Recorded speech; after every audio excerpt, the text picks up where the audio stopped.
My addict daughter planted heroin in my home and sent me to prison for 5 months. I lost my job, my marriage, and 25 years of reputation. But when she got arrested with real drugs and sentenced to 8 years, my wife still defended her, so I got a restraining order and erased her existence forever. I'm 48 years old, work in construction since I got out of high school, and what I'm about to tell you basically destroyed my entire life, my marriage, my family, everything. I guess I should start by saying that my daughter, Stephanie, was always problematic. You know, ever since she was little, there was something about her that didn't quite fit, but I never, and I mean never, thought she'd be capable of doing what she did. The thing is that when Stephanie was like 13 or 14, she started hanging out with weird people. That type of teenagers you see, and you already know they're heading straight for disaster. You know what I mean? She started skipping school, coming home late, locking herself in her room for hours without talking to anyone. My wife always made excuses for her, said it was just a phase, that all teenagers go through that we needed to be patient and understanding. But I saw the signs. I mean, I worked in construction my whole life, and I met enough people on the wrong path to recognize when someone's heading there. At 16, Stephanie dropped out of school. She simply stopped going one day and announced at dinner that she wasn't planning to go back. I told her that if she didn't finish high school, she was going to ruin her life, that she needed at least that diploma to get any decent job. But she just laughed in my face and said school was a waste of time, that she had other plans. What plans? She never said, of course. My wife cried that night, but didn't really do much about it either. Like, she talked to Stephanie, begged her to reconsider, but when Stephanie stood firm, my wife basically gave up and said, "Well, if that's what you want." I was furious. I couldn't believe we were just going to let her throw her future away like that. But every time I tried to set boundaries, my wife told me I was being too harsh, that we needed to support her, that pressuring her would only push her away more. Looking back, I should have stood firmer in that moment, but the truth is I was tired of fighting all the time. Things got worse when Stephanie met this guy. I think his name was Jake or something. A two-year-old loser who didn't work and lived in his parents' basement. He had tattoos on his neck, always wore dirty clothes, and the first time I saw him, I knew he was human garbage, literally. Stephanie started spending all her time with him. She'd leave the house around 10 inches the morning and come back at 3 or 4 inches the morning, if she came back at all. One night, we had a horrible argument because she got home at 5 a.m. and I was waiting up for her in the living room. I asked her where the hell she'd been, and she screamed at me that it was none of my business, that she was 17 and could do whatever she wanted. I told her that as long as she lived under my roof, she was going to follow my rules. And she said, "Perfect, then I'm leaving your fucking house." And that's what she did. Literally grabbed a backpack, threw in some clothes, and left with that. Asshole. We didn't hear from Stephanie for 3 years. 3 complete years. My wife was devastated. She cried all the time. Said it was my fault for kicking her out. Even though I never kicked her out, she left on her own. We called her cell, but it was disconnected. We asked her old friends, but nobody knew anything. It was like she disappeared off the face of the earth. I tried to keep busy with work, did overtime whenever I could, because it was better than being home, watching my wife suffer and blaming me for everything. The truth is that part of me was angry at Stephanie for hurting her mother like that. But another part, I don't know, missed my daughter, or at least missed the girl she'd been before everything went to hell. And then, one night around 11, there's a knock at the door. It was Stephanie. She was 20 by then, super skinny, pale, with terrible dark circles under her eyes, and carrying the same backpack she'd left with 3 years earlier. My wife started crying and hugged her, and Stephanie cried too, and I just stood there, not knowing what to do. Because on one hand I wanted to hug her too, but on the other hand I was furious because she'd abandoned us without a word for 3 years. Stephanie said that Jake had left her, that she had no money or place to stay, that she needed help. My wife immediately said that of course she could stay, that this was her home, that we loved her. I didn't say anything in that moment, but that night I told my wife this was a bad idea, that Stephanie had hurt us, and now she was coming back only because she needed us, that she was going to bring trouble. My wife accused me of being cruel and heartless, said that Stephanie was our daughter, and that parents don't turn their backs on their children no matter what. And I gave in, like always, because I didn't want to fight anymore. At first, it seemed like things were going to be okay. Like, Stephanie apologized for leaving, said she'd made mistakes, that she wanted to fix her life. But after like 2 weeks, I could already see that nothing had really changed. She wasn't looking for work, slept until noon, didn't help with anything around the house. When I asked her what her plans were, she told me she needed time to recover, that she'd been through difficult things and couldn't just jump back into a normal life just like that. My wife always defended her, said I didn't understand what Stephanie had been through, that we needed to give her space and support. And I tried to be patient. I really tried. But it was hard for me to watch this 20-year-old adult living for free in my house without doing absolutely anything to improve her situation. About 3 months went by like that. Stephanie started going out again at night, coming back late, sometimes not coming back until the next day. She never said where she'd been, and if you asked, she'd ignore you or get angry. Once I found a burnt spoon in the bathroom and I had a panic attack because I knew what it meant. But when I asked her, she told me it belonged to a friend who had slept over, that she had nothing to do with it. My wife begged me to believe her, not to ruin the fragile peace we had. But I wasn't an idiot. I knew something was happening.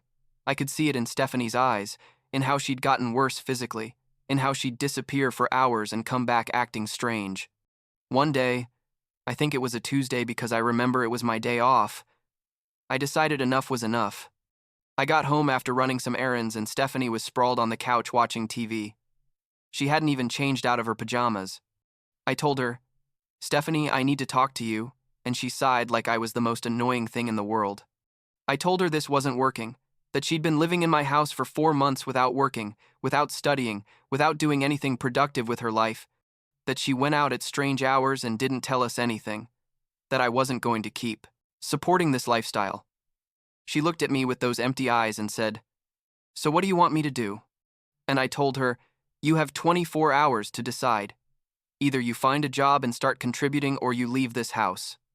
My wife started screaming that I couldn't give ultimatums to my own daughter, that I was being horrible, but I stood firm.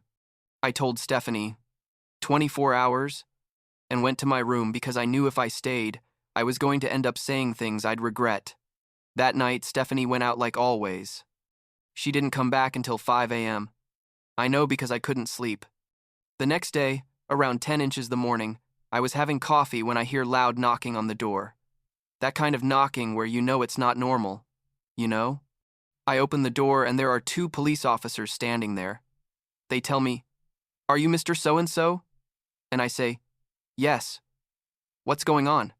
And one of them pulls out a search warrant, tells me they received an anonymous tip that there are drugs in the house, that they have authorization to search. I froze, literally couldn't even process what was happening. My wife came running down the stairs asking what was going on.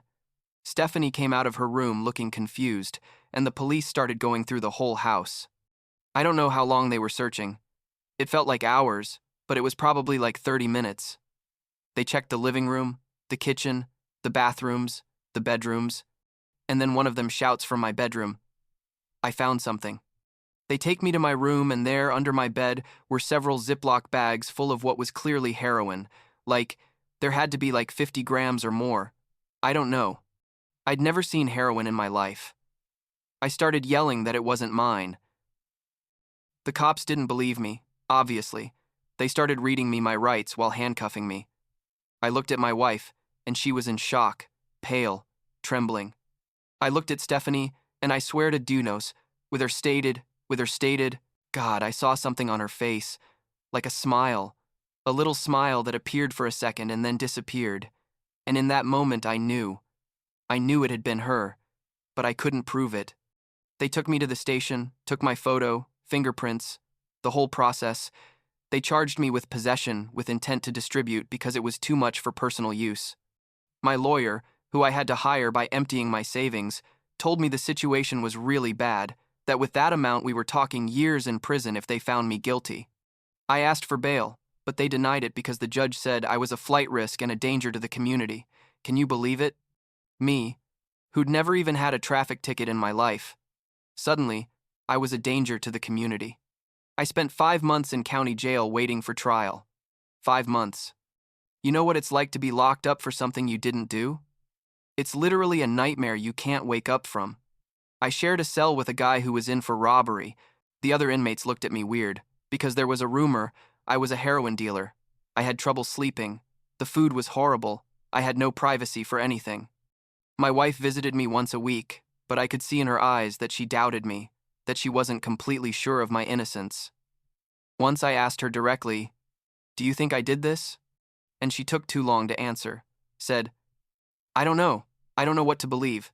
The drugs were in our house.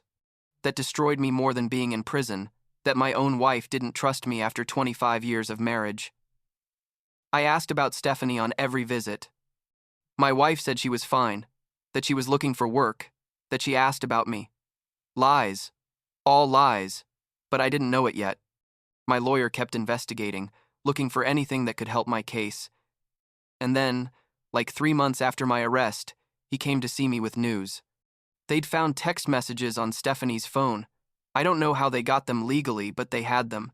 Messages where she talked about selling drugs, getting product, hiding it. There were photos of her with people known in the area for drug trafficking. The investigation started changing direction. They checked the bags again, looking for fingerprints and DNA. Zero. Nothing of mine on those bags, not a single fingerprint of mine, no trace of my DNA. The only prints they found were Stephanie's. They talked to witnesses who had seen her with known dealers, who confirmed she was involved in that world. Everything started falling into place. The way she acted, her nighttime outings, her refusal to look for work because she didn't need to because she was making money another way. The day I gave her the ultimatum, she'd called the police herself, made the anonymous report, planted the drugs under my bed to take the pressure off herself and get revenge on me at the same time. My own daughter had set me up, so I'd go to prison in her place. 4.5 months after my arrest, they dropped all charges. Against me. They released me on a Tuesday afternoon, gave me back my stuff, and that was it. Not an apology, nothing. I went straight home expecting to find my wife there, expecting her to finally believe me now that they had proof of my innocence. But when I got there, the house was empty. I called my wife's cell. She didn't answer. I sent her messages. Nothing. Finally, around 8 at night, she arrived, and I said, "Where were you?" She told me she'd gone to see Stephanie. They'd arrested her that morning, found her in a horrible apartment on the bad side of town with more drugs, with paraphernalia for selling, with everything. They drug tested her, and she tested positive for heroin, cocaine, and amphetamines. She was completely into that world. I asked my wife, "So now you believe me? Now that it's proven I was innocent this whole time?" And she started crying, said she was sorry, that she should have believed me, but that Stephanie was our daughter and needed help. I told her, "That daughter, of yours? Because she's not mine anymore. Sent me to jail for 5 months, destroyed my reputation, made you lose faith in me, and you want me to have compassion for her?" My wife said that Stephanie was sick, that addiction is a disease, that we needed to support her so she could recover. I couldn't believe what I was hearing. Like, this woman was still defending the person who had ruined my life. Stephanie's trial was like 6 months later. They found her guilty of possession, intent to distribute, and making a false accusation, which apparently is a serious crime. They sentenced her to 8 years in a rehabilitation center with supervision from the criminal justice system, basically a prison with treatment. I was in court when they read the sentence. I wanted to see her, wanted her to see me and know she hadn't gotten away with it. When the judge said 8 years, she started crying, looked toward where I was and screamed, "Dad, please, help me."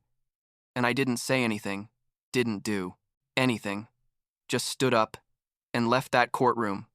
My wife stayed, obviously, consoling Stephanie as they took her away in handcuffs. When I got home, I told my wife I was going to get a restraining order against Stephanie, that when she got out in 8 years or however many it was, I didn't want her near me ever again in my life.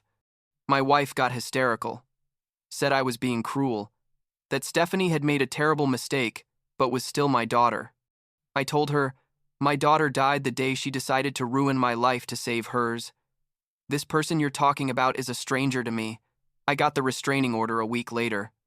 Stephanie can't come within 500 meters of me for the next 10 years after she gets out. But that wasn't enough for my wife. She started writing letters to Stephanie in prison, sending her money for her commissary account, visiting her once a month. I told her she was validating her behavior, that Stephanie was never going to learn if she kept rescuing her, but she wouldn't. Listen, we fought constantly. She accused me of being a terrible father. I told her she was an enabler who had created this monster in the first place with all her excuses and lack of discipline. The house became a battlefield. We couldn't be in the same room without fighting. About 6 months ago, I finally told her I couldn't do it anymore, that if she wanted to keep supporting Stephanie, that was her decision, but I wasn't going to be part of it. We separated. I moved to a small apartment on the other side of town. The divorce still isn't finalized, but it's a matter of time. 25 years of marriage destroyed because our daughter turned out to be capable of something neither of us imagined possible. Sometimes I wonder where we went wrong, if there was a specific moment where things could have been different. But the truth is, I don't know. Maybe Stephanie always had something broken inside, and we just didn't want to see it. Maybe my wife spoiled her so much that Stephanie never... I learned that actions have consequences. Or maybe I was too harsh and pushed her away when she needed me most. I don't know. I'll probably never know. What I do know is that I lost everything. My daughter, my marriage, 5 months of my life, my savings on lawyers, my reputation in the neighborhood because even though they dropped the charges, people still whisper. I went back to work in construction, but several of the guys treat me different now. Like, they know I was in jail even though they know I was innocent. There's something that changed, and it's never going to be the same again. My boss was understanding, gave me my job back without questions, but I can see in his face that something was lost. That total trust that existed before isn't there anymore. Stephanie gets out in 6.5 years if she behaves. My wife sent me a message last week asking if when she gets out we could at least talk. Consider giving her a chance. I didn't even respond. To me, that person doesn't exist. I deleted all the photos I had of her. I don't have any contact with anyone who knows her. It's like she died. I know it sounds cold, but it's the only way I can move forward. Pretend I never had a daughter, that those 20 years raising her were a bad dream I finally woke up from. I live alone now in my 1-bedroom apartment. Work, come home, watch TV, sleep, repeat. It's not a great life, but it's mine, and nobody can take it away or destroy it again. Sometimes, at night when I can't sleep, I think about that little girl Stephanie once was, the one who climbed on my shoulders at the park, the one who waited for me at the door when I got home from work, the one who said I was her hero. And I wonder at what moment that little girl disappeared and was replaced by someone capable of looking me in the eyes while the police arrested me for something she did. I guess I'll never have that answer.